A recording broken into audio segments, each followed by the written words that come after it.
Hello, fellow Zoidians, and welcome back to the Zoids Room. I'm Phobos, your guide through Planet Z. This is Red, the infamous Bloody Death Soarer, and this is Zoid Species Breakdown, a series where we're going over Zoid species one by one, checking out their stats, lore, media appearances, and finally, physical releases. Today's subject is... That's sour. No, but it is an Imperial Zoid, and it is red like you. I'll allow it, I guess. Today's subject is the RZ-004 Redhorn. Let's get into it. Getting tired of you ignoring.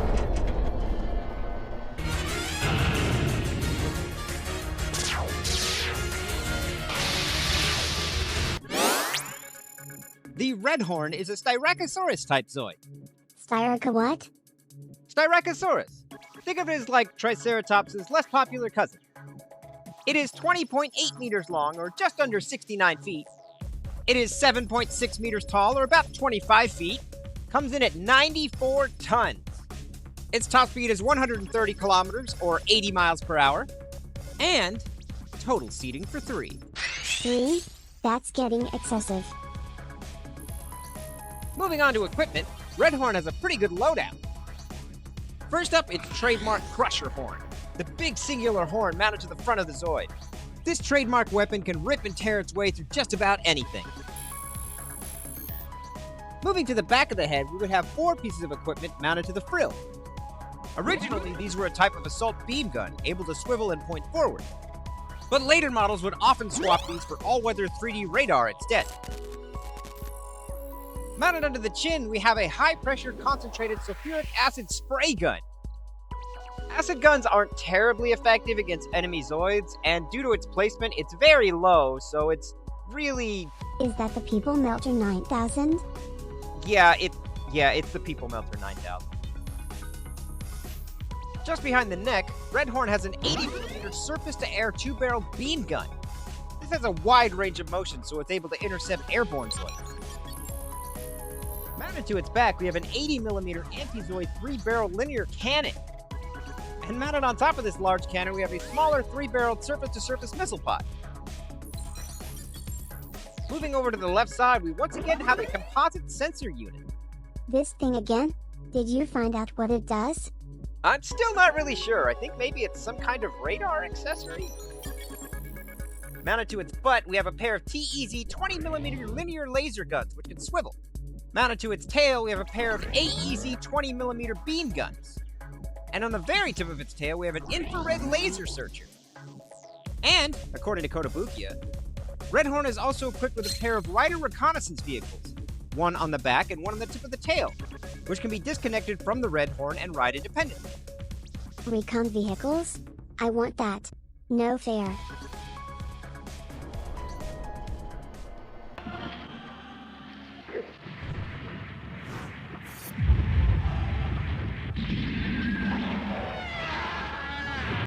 Moving on to the battle story lore.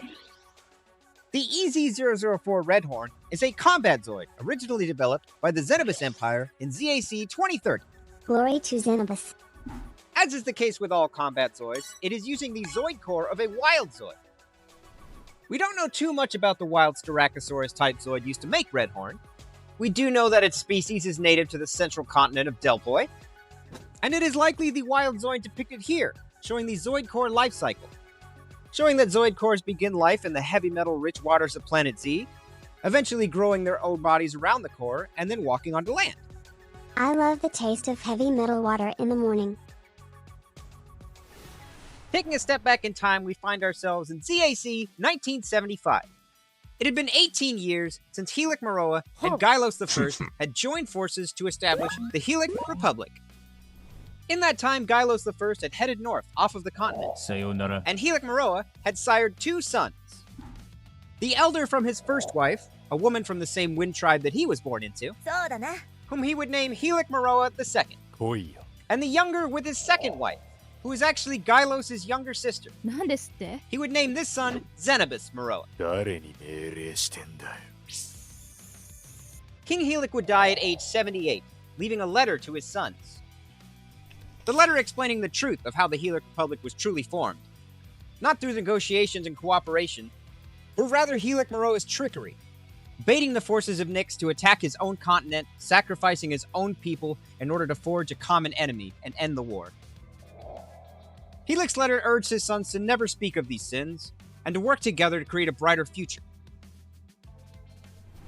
Rather than ascending the throne as the eldest son, Helix II would reform the government, becoming the Helix Republic's first president, and appointing his younger brother Xenobus as supreme commander of their army. Unfortunately, as time went on, tensions between the two brothers grew and disagreements piled up. Helix II had a strong desire for pacifism and civility, while Xenobus saw the keys to the future as strong military might and conquest. These disagreements eventually came to a head and a duel between brothers. And in ZAC 1978, Xenobus Meroa left the Helix Republic, reclaiming territory formerly owned by his uncle Gylos I, and establishing the Xenobus Empire. My Independence Day.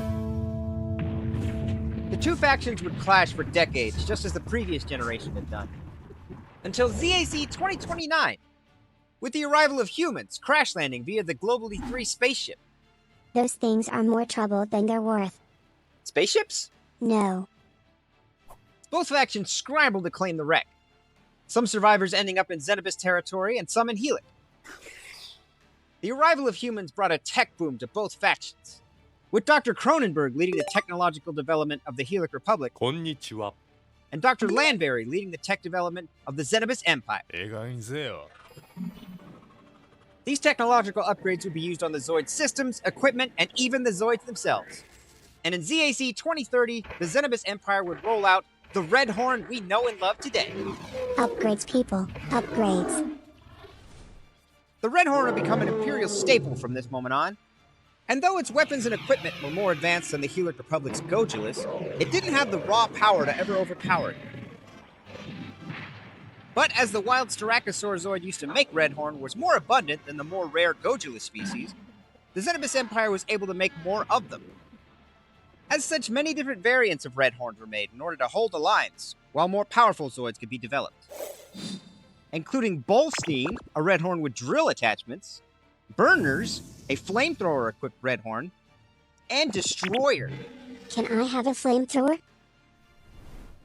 Red Horn would mostly be in the background as Xenobus and Helix units fought over the central continent for years on end, with the power bounds tipping back and forth. At one point, the Xenobus Empire was even forced to retreat temporarily onto the dark continent of Nyx. War never changes.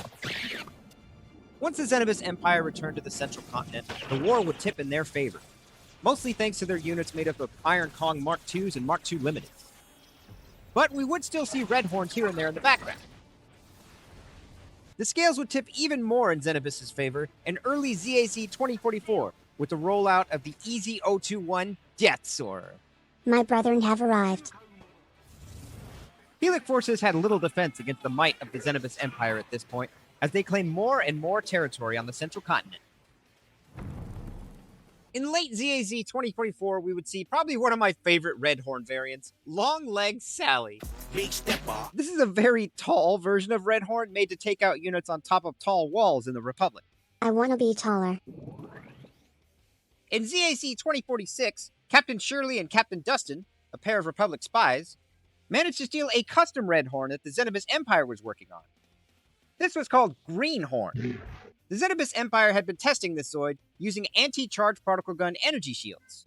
This stolen Zoid was brought back to the Republic and used for the development of the RZ-005 Mad Thunder. Why do you have to bring up that stupid Zoid? Because it's plot relevant. Due to the success of the Iron Kong Mark II, in ZAC 2048, Xenobus started upgrading some of their other mainstay Zoids with Mark II style upgrades, including Deathsaur, Dimetrodon, and Red Horn. Haha, it has butt boosters. The Helix Republic was forced to use guerrilla warfare in the face of the onslaught of the Xenobus Empire. But the tables would finally turn in late ZAZ 2048. Reverse engineering the Xenobus technology from the stolen Green Horn, Helix rolls out the Mad Thunder. The thick armor and advanced energy shield of this Zoid was able to tank the charged particle cannon of a Deathsaur and destroy it. Using these new Mad Thunder units with Raynoses as escorts, Helix would begin recapturing territory on the central continent. With the tide of the war now in Helix's favor, Xenobus was forced to the northwestern part of the continent. Emperor Xenobus Meroa was now cornered, and it seemed like he would be captured and the war would finally come to an end. But unwilling to accept defeat, Xenobus had secretly sent a message to the dark continent of Nyx. And in ZAZ 2051, when it seemed the Xenobus Empire would be overtaken, the Dark Army appears. Gylo scum. This Dark Army from Nyx was known as the Gylos Empire, ruled by Emperor Gylos II.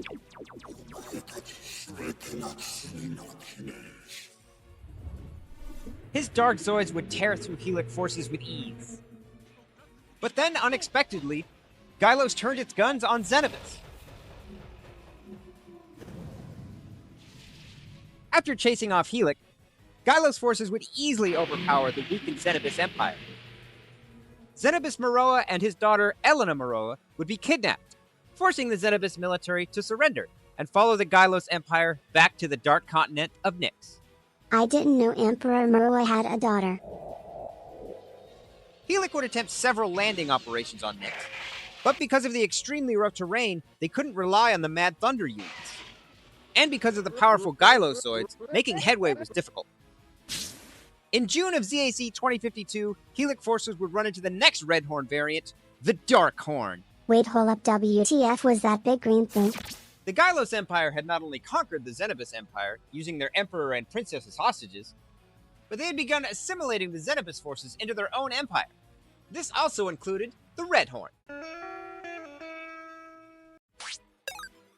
Gylos would take the Xenobus Red Horns, repaint them black, and infuse them with a very rare material found only on the continent of Nyx called diocalcum. This rare material made the Zoids even more offensively powerful. To bolster their attack power even more, these Zoids would be equipped with hybrid Vulcan cannons. These were not only powerful Gatling-style weapons, but they could also fire intermittently the diocalcum-infused energy, allowing them to tear their way through small to medium-sized Zoids with no trouble at all. They were also equipped with experimental armor, the same that the Dead Boarders were using. This was testing the idea of using diocalcum defensively as well. These new model Gylos Red Horns would be renamed Dark Horn. The Gylos Empire would use these Dark Horns to great effect as the war would continue to escalate, until the war would reach its climax in ZAC 2054. At this point in time, the third moon of Z was shattered by a comet, raining down debris across the planet, sinking half of the dark continent of Nyx and fracturing the continent of Deploy. This was known as the Great Cataclysm, or Moonfall. This event is gonna come up a lot in this series, it seems. Due to the destruction and ongoing magnetic storms caused by Moonfall, both factions were forced to retreat onto their own continents. And Old Redhorn wouldn't be seen for many, many years. In November of ZAC 2098, Emperor Gylos would pass away. The late Emperor had only one remaining blood relative, who would become the new Emperor of the Gylos Empire, a 10-year-old boy named Rudolf Zeppelin. Though being so young, many of the Empire's issues were handled by his regent, Gunther Prosen. Shogun! He used to be my pilot. In June of ZAC 2099, we would see the return of the Red Horn on the battlefield. Although this time, not on Delpoi or Nyx, but on the western continent of Europa. This is where the first two animes took place too. Both Helix and Gylos had begun to invade this continent, looking to expand their territory, acquire resources, and to learn of the ancient technologies there, which were left behind by Europa's mysterious previous inhabitants, known as Ancient Zoidians. While the Red Horn had proved to be a reliable, heavy-hitting unit, it still couldn't compete with the Helix Republic's Gojulus. And now on Europa, it would fall victim to the Shield Liger as well. So old Red Horn was having a lot of difficulties on Europa as well. The next Red Horn variant we would see would be in January of ZAC 2100 on the north end of the continent at the Imperial Nixie base. This variant was called the Red Horn GC, although it's also known by the name Dark Horn. I thought we did this one. Well, yes, but actually no. Due to the events of Moonfall, the Gylos Empire could no longer acquire Diocalcum. So these new model Darkhorns were really just repainted Redhorns using the Darkhorn Gatling equipment, although modified to no longer use Diocalcum-infused energy. There was a disagreement between Gylos higher-ups on how this war should proceed, both on Europa and for an eventual invasion of Delpoi. Some believe the correct path was to upgrade the tried-and-true tested Imperial Zoids, while others believe the future depended on making new model Zoids using the technology they'd found on Europa. To settle this dispute, an Imperial test match was set between the upgraded Saber Tiger, the Darkhorn, and the new model Genosaur. And although the Genosaur was ultimately victorious, Gylos officials were impressed enough with the Darkhorns and upgraded Saber Tigers to keep them in service as well. I like these Genosaur things. They're brutal. As the war raged on, we would see these new Darkhorns and the classic Redhorns as background units as part of the Gylos Empire. And we would also see another variant called Redhorn BG. This was essentially just a variant of Redhorn equipped with the CP03 Gatling gun, without bothering to repaint it black. Red looks better anyway. And the last time we would see the Redhorn in the battle story lore was in August of ZAC 2101. At this point in time, the Helic Republic was commencing an invasion of the continent of Nyx, and we would see Greenhorn in the background. Quick honorable mention, in 2001, Hobby Japan magazine would publish the Thunder Horn. This custom variant of Redhorn was another test unit. The Empire was using stolen technology from Mad Thunder to test the Magnezer drill tech that the Helic Republic had been using against Death Soarers. Although the Zoid never saw actual combat, according to the lore in this magazine, these tests would be used to develop the weapon systems for Berserk Fury later on. At least Mad Thunder was finally useful for something. As for notable Redhorn pilots, there weren't very many, but we do know of 3 of them. During the old Helix Xenobus War, the only named Redhorn pilot I could find was 2nd Lieutenant McGregor. That's some old school artwork. And during the Helic Gylos War, we would get 2 more named Redhorn pilots. They were part of the 1st Armored Division of the Gylos Empire.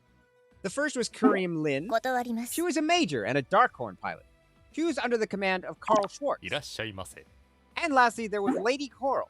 She was a 1st lieutenant who worked directly under Major Lin as her aide, although secretly she was a Xenobus loyalist. All the pretty girls are from the Empire.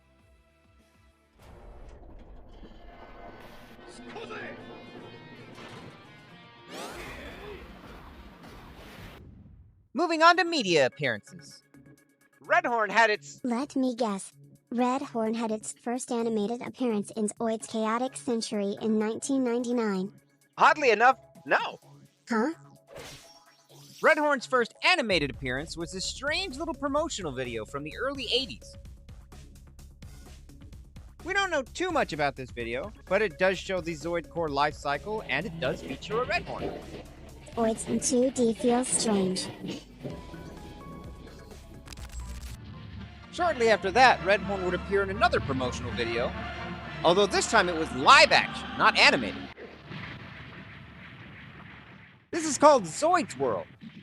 It's basically a fun live action promotional video showing a bunch of Zoids and the war going on at the time. It's up on YouTube if you guys want to watch it. Oh, that's what this old footage was from. Cool. And now we move on to the proper Zoids animes. Of the 7 animes we've had so far, Redhorn has appeared in 3 of them. First up, Zoids Chaotic Century in 1999.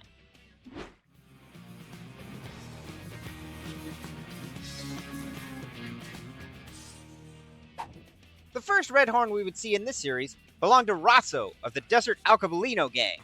I think the time has come for me to take charge. He would use his Redhorn in an attempt to steal Zeke the Organoid from our main character Van Flyhut, but was ultimately defeated by our heroes and then arrested by the Gylos Empire. A humiliation like this isn't easily forgotten. I love these avocado gang people. Next up, we would see a Darkhorn, piloted by Major Shoeballs of the Gylos Empire. All units to remain in position until ordered. My mortal enemy, Carl. I thought Rudolph was your mortal enemy. I have many mortal enemies. He would use his Dark Horn more responsibly before swapping it out for Saber Tiger and Iron Kong later. Captain Marcus, who worked under Shoeballs, would also get a Dark Horn shortly after. But due to his ineptitude, his Dark Horn would be mowed down by a fleet of commandos, No fair. and their squadron would also lose several Red Horns. If I was in charge of this battle, then things would be very different. We would see some Red and Dark Horns here and there in the background, including one owned by a gang leader named Brad. You're traveling through the territory of Brad's gang. If you want to pass, you're gonna have to pay Brad's price. Which was quickly taken out by Raven and his Genosaur.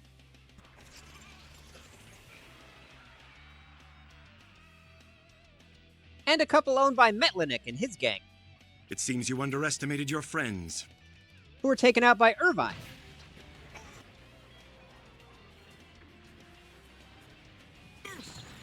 And would be defeated once again shortly afterwards by Van and a stolen Geysack, and a bit of treachery from Stinger, the mercenary. Stinger! Next, we would see another Red Horn, this time under the command of Captain Seifer of the Gylos Empire, Hey you, out of the way!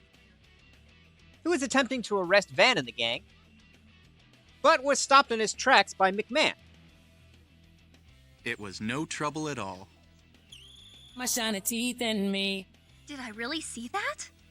Uh-huh. He's a very rich munitions and equipment dealer, who has a thing for Moonbit. Don't we all? So how would you like to dance?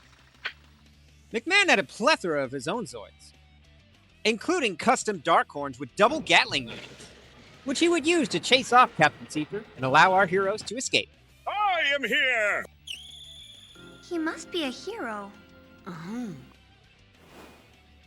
And other than background units, the last important Dark Horn in this anime was used by Raven in Season 2. He was in a strange mental state at the time, wandering around destroying military bases seemingly at random. What?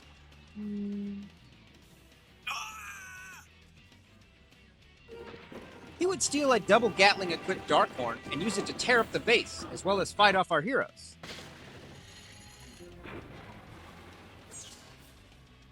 Before seeing Van's face, which seems to have snapped him out of it, and making his escape. Trashing Gylos bases sounds fun. I want to join.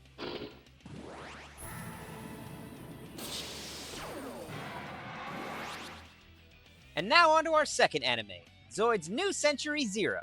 Battle mode approved. Area scanned.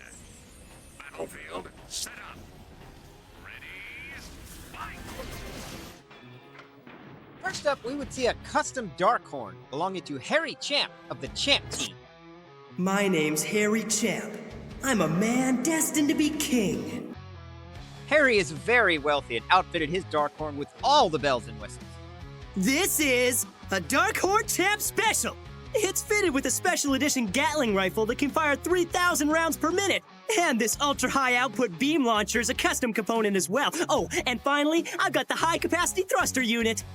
This Zoid has amazing assault and maneuvering abilities. It's perfect and befitting a prince like myself. Unfortunately, Harry's overconfidence tends to make him lose battles more often than not. Destined to be king. Next up, we would see a pair of Red Horns belonging to the Red Fire team. You demolished my red horn, then you have the nerve to talk about rewards? I demolished? You're the one who let it happen. They'd hired the freelance pilot Jack Sisko to help them out in battle, but it seems they didn't cooperate very well and their Red Horns paid the price. Win us one battle, then abandon us like we're trash? Hey! I'm walking because you competed with me instead of letting me do what I'm paid for. And other than seeing Red Horns in the background of Harry's hangar, or when he's losing them to the Backdraft group, I believe the only other Red Horn in this anime was towards the end. A Red Horn with an unnamed pilot, possibly again from the Red Fire team, that was defeated by Vega Obscura and his Berserk Fury. Poor old Red Horn. Hang in there.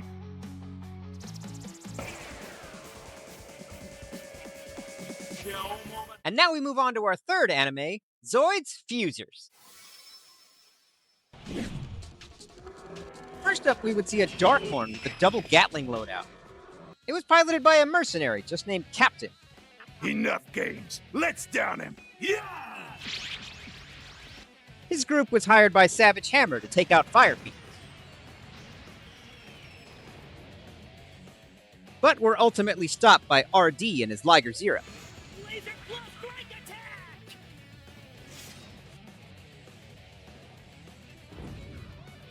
Next, we would see a Redhorn GC, although with a green interior like a Darkhorn. This was piloted by Gilbert the Impaler, a Zoid pilot who would fight RD in a battle royale. This Redhorn would be defeated by Rotten Roger and his yellow Genosaur. But we would also see it at the end of Fusers, along with the previously mentioned Darkhorn, joining up with the heroes and fighting off Seismosaurus. Seismosaurus seems way cooler than Ultrasaurus. Moving away from the animes, let's talk literature. In the mid-80s, Redhorn would appear in the Zoids UK comics, also known as Spider-Man and Zoids. Oh right, Spider-Man isn't on Z though. That's right, this isn't actually a crossover. These Zoid comics, with later issues being written by Grant Morrison, were being bundled together with pre-existing Spider-Man comics, and sold together. This comic series takes a much different approach to Zoids. In this series, they're on planet ZoidStar. The Zoids are robotic and can talk and have android pilots. Redhorn would get a fairly prominent role as the leader of the Red Mutant Zoids, who'd be known as Redhorn the Terrible. Yo, that's pretty cool. It's a fascinating comic series, definitely worth a read. Go check it out! Next up, Redhorn would appear in the Zoid Chaotic Century manga. This time operated by a pair of bandits, who would once again be defeated by Van Flyhide and his Shield Liger. Redhorn never has any luck dealing with those dumb Ligers. Next up, we have Zoid Delusional War Record. Wait, did we skip the new Century manga? Yeah, Redhorn's not in that one. I'm shocked. Shocked. Well, not that shocked. This was a series of interactive webcomics. They're somewhat lost media now, but Greenhorn had its own issue. Oh, I'm in this one? Cool. Next, we move on to Zoids Generations. This is a Zoid Genesis AU comic drawn by Mercy Rabbit. In this comic, we would get a brief appearance of the Bonehorn, a white variant of Redhorn. Mercy Rabbit does the box art for the HMM line these days. And last up, Redhorn would appear in the Zoids concept art books around 2010. This is another alternate universe comic with a fascinating art style. It's starting to grow on me. I'm just happy Death Sawyer is in these books. Now let's check out some video games. Redhorn's first video game appearance would be in our very first Zoids video game, Zoids The Battle Begins on the Commodore 64 in 1986. What on Z is the Commodore 64? This is a very retro style of game where you basically wander around the map trying not to get killed while collecting parts to reassemble your Gojulus, also called Zoidzilla. Does that say cassette? As in a cassette tape? Yep, this game is played via cassette tape. How? What does that mean? Gonna level with you, I have absolutely no idea. This was before my time. Redhorn would appear as enemy units for both Zoid games for the Famicom. Zoids Battle of the Central Continent in 1987, and its sequel, Zoids 2 Counterattack of Xenobus in 1989. These games have a top-down style, kind of like Legend of Zelda, except the battles with Zoids take place in first person.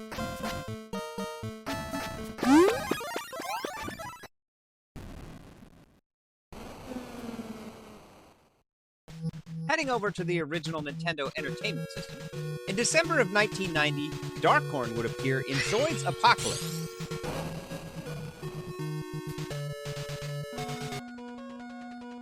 This was an interesting game set just before Moonfall.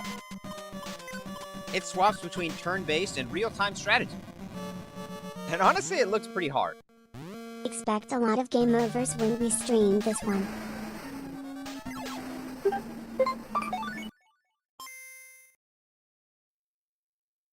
Splashing over to the Game Boy Color, Redhorn would appear in both games for this console. First, in 2000, we would get Evil God Revived, Genobreaker story. This was a turn-based RPG set between Season 1 and Season 2 of Zoid's Chaotic Century. You can play this one on the original Game Boy as well, just without color.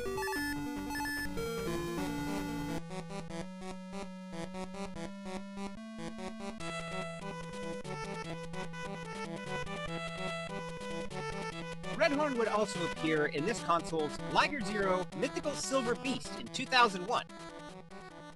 Another turn-based RPG, this time following the adventures of Ulster and his party, who would appear again in later Zoids RPGs. Yo, this one looks kinda fun. I wanna try it.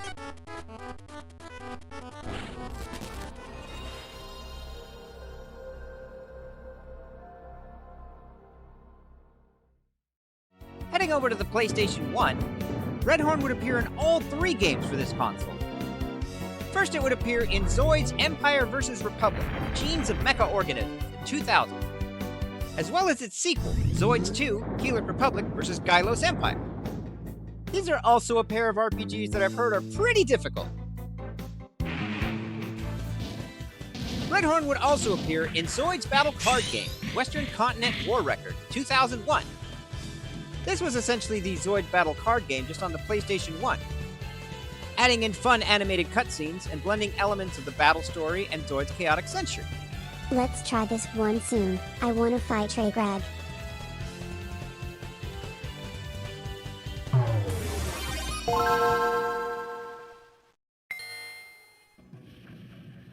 Pulling out the Game Boy Advance, Redhorn and Darkhorn would appear in 3 games for this console.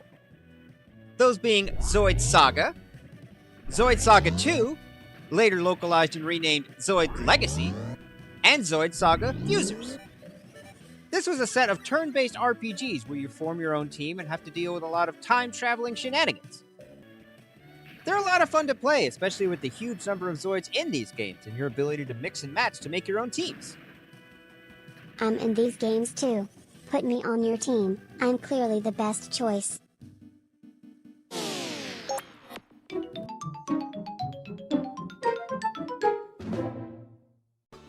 Jumping over to the Nintendo GameCube, Red and Darkhorn would appear in 4 games for this console. First up in 2002, we would get Zoids Versus, along with its subsequent sequels, Zoids Versus 2, later renamed Zoids Battle Legends, and Zoids Versus 3. These were battle-style games with decently large maps, where you could buy, sell, and customize your own Zoids. These games are a lot of fun, and some fans consider them the best Zoids games we've ever had. You can play as me, but just in versus mode. Palmackers, fix this.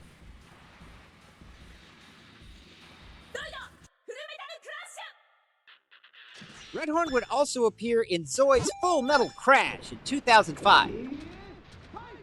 This was a more traditional 1v1 style fighting game with a pretty good roster of Zoids, including some from Genesis.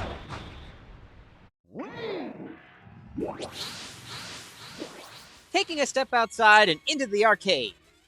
In 2005, Redhorn would appear in Zoids Infinity. This had a similar gameplay style to Zoids Versus, with decently large maps and a big roster. It would eventually be updated into Zoids Infinity EX Plus. And if you'd like to try playing this arcade game in person, there's still a couple of cabinets at the Mibu Toy Museum in Japan.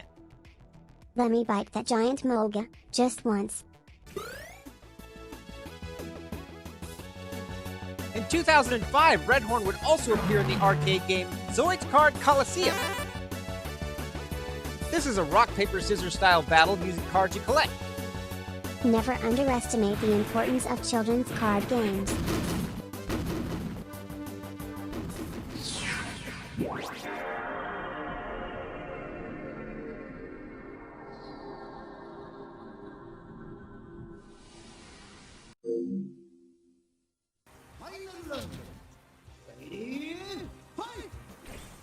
Bouncing over to the PlayStation 2, in 2004, Red Horn would appear in Zoids Struggle. This was another Street Fighter-style 1v1 fighting game. From what I understand, it's basically a prequel to Zoids Full Metal Crash. I wonder if guile turtling can be done in this game.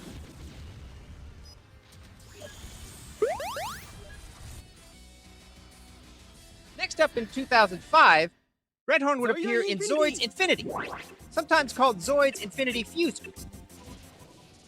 This was a port of the Zoids Infinity arcade game that you could play at home on your PlayStation.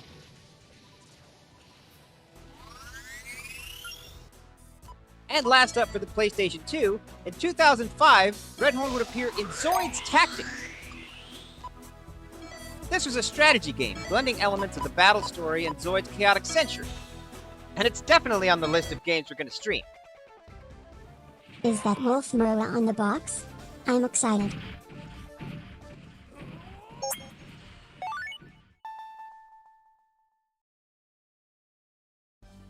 Busting out the Nintendo DS, Red Horn would appear in all 3 games for this console.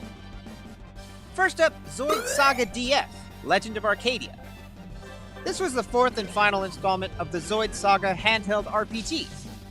This time with time travel and universe-blending shenanigans involving the first 4 animes. The Zoids subreddit made an English patch for this game, I believe.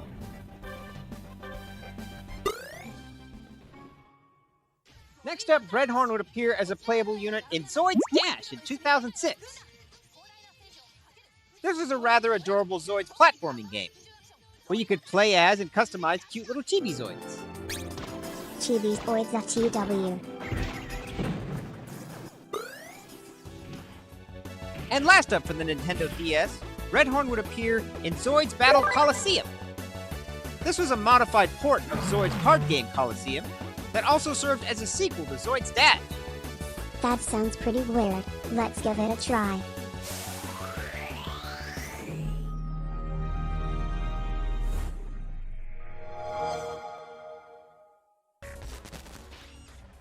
Spinning over to the Xbox 360, Red Horn would appear in both Zoids games for this console.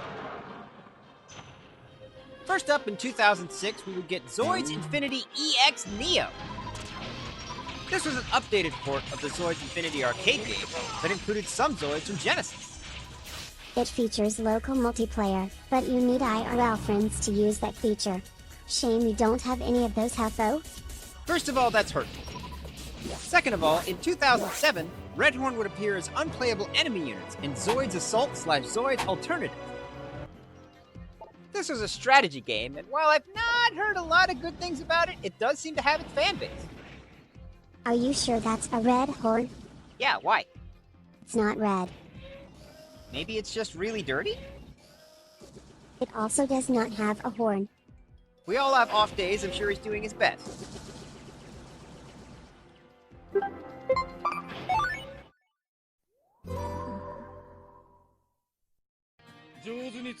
In 2013, Red Horn would appear on the PlayStation Portable. It was an enemy unit that appeared in Super Robot Wars Operation Extended. Shout out to the real ones who had a PSP. You can mail them to the Zoids room at 9. In 2015, Red Horn would appear in Zoids Material Hunters. This was a game set in the concept art universe. So Red Horn is using that design, rather than its more traditional look. And finally, Red Horn's most recent video game appearance was in 2017, Zoids Field of Rebellion. This was a Japan-exclusive mobile game, but many people used a VPN to play when the servers were still active. I love the promo videos for this one, they went hard.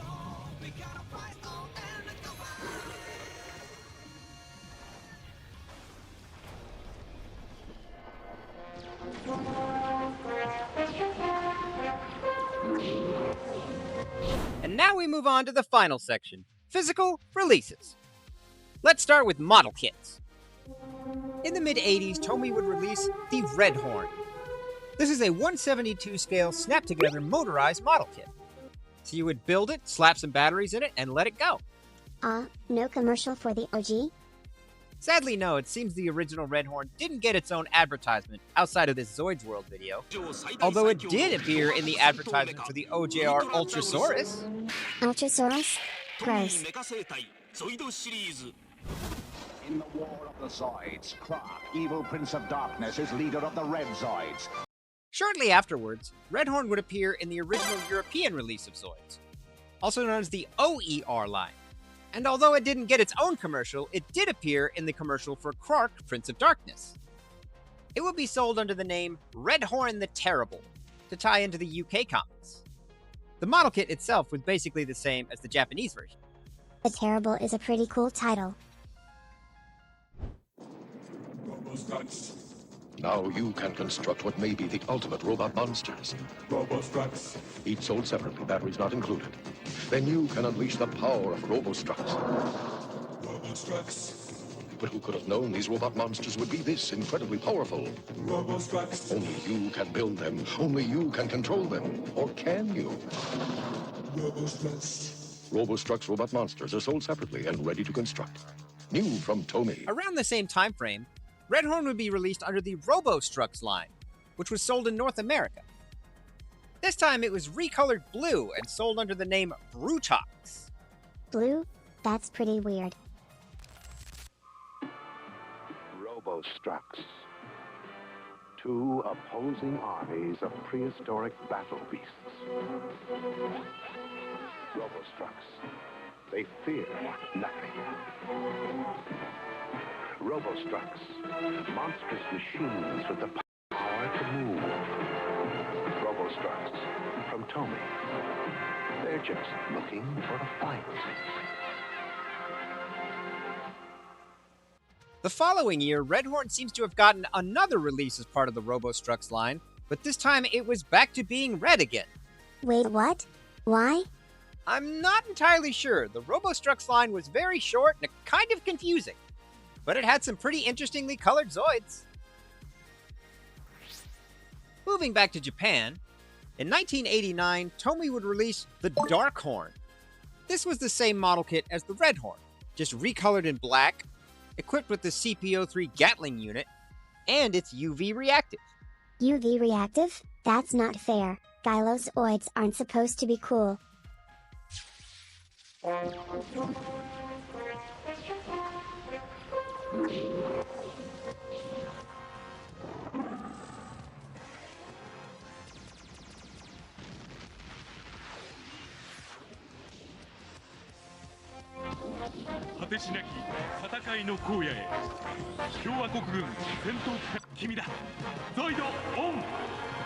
In 1999, Red Horn would be re-released in Japan under what's known as the NJR line of Zoids. This time a slightly brighter shade of red, and the eyes and canopies have been swapped to green instead of the original gray color. Hasbro would release this same model of Red Horn in 2002 as part of their North American release. In 2001, Tomy would release a limited edition Dark Horn. Although apparently, aside from the silver box and not being UV reactive, it seems to be about the same as the other one.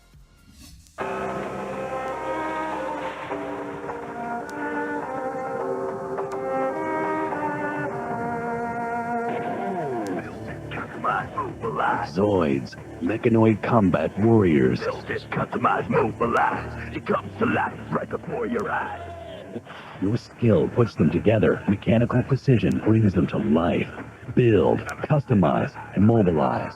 Zoids. Each sold separately, batteries not included, assembly required. Hasbro would release this same version of Dark Horn as part of their North American release, although for some reason missing the CP03 Gatling unit. Also, the gun is backwards on the box? Yeah, that too. Around 2001, Tomy would release a clear version of the Red Horn. This was the same mold as the usual Red Horn, just casted in translucent plastic with blue pilots and red caps, and sold in limited numbers. I'm kinda shocked you don't have this one. It's definitely on the list, it's just managed to slip through the cracks so far. In 2002, Tomy would release the Green Horn. This was part of the Yuji Kaida limited line of Zoids, which was a series of uniquely colored Zoids. Along with the green armor, it also had gray caps, orange canopies, and a Helix Republic decal sheet to differentiate it from the Imperial Red Horns. Empire for life. In 2004, Darkhorn would get another release as part of the Fusers line / Toys Dream Project line. This time back to being UV reactive, and despite the Toys Dream Project box depicting 2 Gatling units, the kit itself only contains 1. No double Gatling special? Shame. In 2005, as part of the Tokyo Dinosaur Expo, a special edition of Red Horn was sold, this time colored in white. Fans most often refer to this version as the Bone Horn. Every now and then, Tomy does a collaboration with the Tokyo Dinosaur Expo and sells Zoids like this, and they're pretty cool. In 2006, both Red and Darkhorn would be a part of the Evo Drive line of Zoids. Think of these as smaller, easier to assemble motorized Zoids. Interestingly, aside from the difference in color and loadout, the Red Horn model kit is battery operated, while the Darkhorn is wind-up. Also in 2006, Red Horn would appear in the Legend Blocks line. This was a subline of Block Zoids designed to resemble classic combat Zoids, so they were small and posable. Darkhorn would also be a part of this line, but only as a competition prize with 500 units being made. A Block's Red Horn? That seems so weird, like an android or something. In 2009, Tomy would release the Crimson Horn. This unique variant of Red Horn not only has E-shield generators in its frill, similar to the Green Horn, but it's also lined with several smaller anti-air guns and a pair of grappler arms. It's a really fun variant. Unfortunately, it suffers from brittle brown plastic syndrome. So as fun as this Zoid looks, it's best not to play with it very much. But it looks so cool. In 2010, a different company would start producing Red Horn model kits, Kotobukiya. Kotobukiya produces the HMM, or High-End Master Model line of Zoids. This line of Zoids lacks the traditional motor gimmick, and instead boasts a high amount of detail and posability.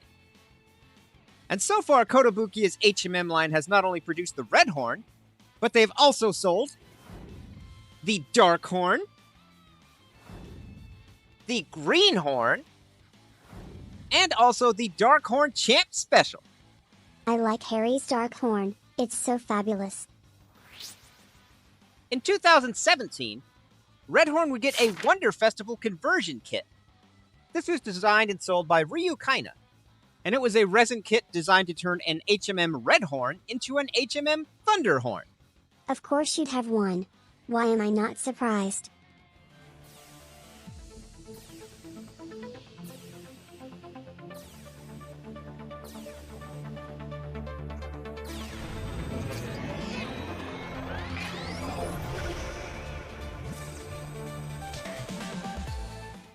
And Red Horn's most recent model kit appearance is set to release of summer this year, the RMZ, or Realized Model Zoids Red Horn.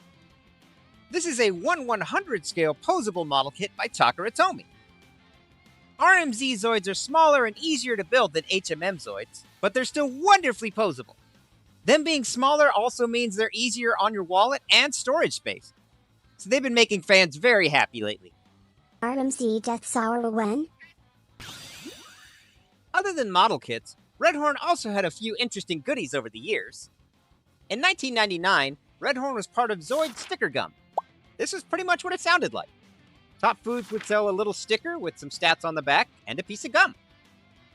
A metal keychain, a coin from the Zoid Super Metallic Coin Collection, a tiny little Gashapon figure, a soft vinyl figure, a Coca-Cola brand plastic keychain.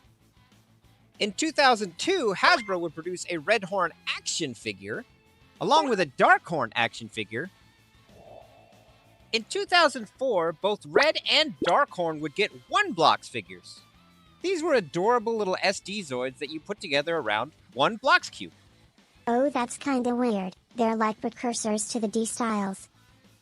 Also in 2004, Red, Dark, and Green Horn will get Zoid head plaques. This was an odd little line of Zoids products that were about 1/72 scale and kind of interesting. Mounted Zoid heads on the wall? That's metal AF. Redhorn, Darkhorn, and Thunderhorn would all appear in the Zoids Battle card game. This was a tabletop card game played with miniatures and maps. Redhorn would also appear in the Zoids Coliseum card game.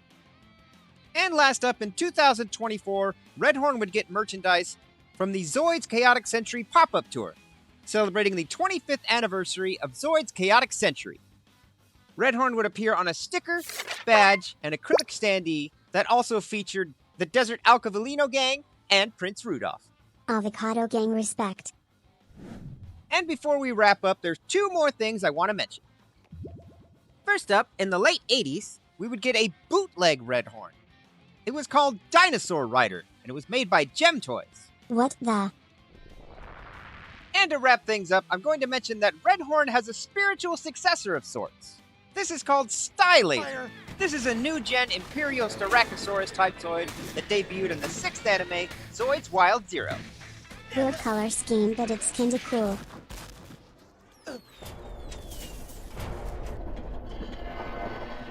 And that brings us to the end of episode 4. Thank you guys for joining me. Big shout out to our channel members, Dunkanuva, Catalog 515, Firekeeper 3421, and Squid Prime. If you'd like to contribute to this channel continuing to make Zoids content, feel free to share and subscribe. And if you want to become a channel member, you can even get your own little soldier here in the Zoids room. I live in the Dragoon Garden. This episode covered an Imperial Zoid, so episode 5 will be covering either a Helic Republic Zoid or a non-faction Zoid. So make sure you guys comment what species of Zoid you want to see us cover in episode 5. And we will see you guys in the next episode. Zoid on! Zoid on, chat.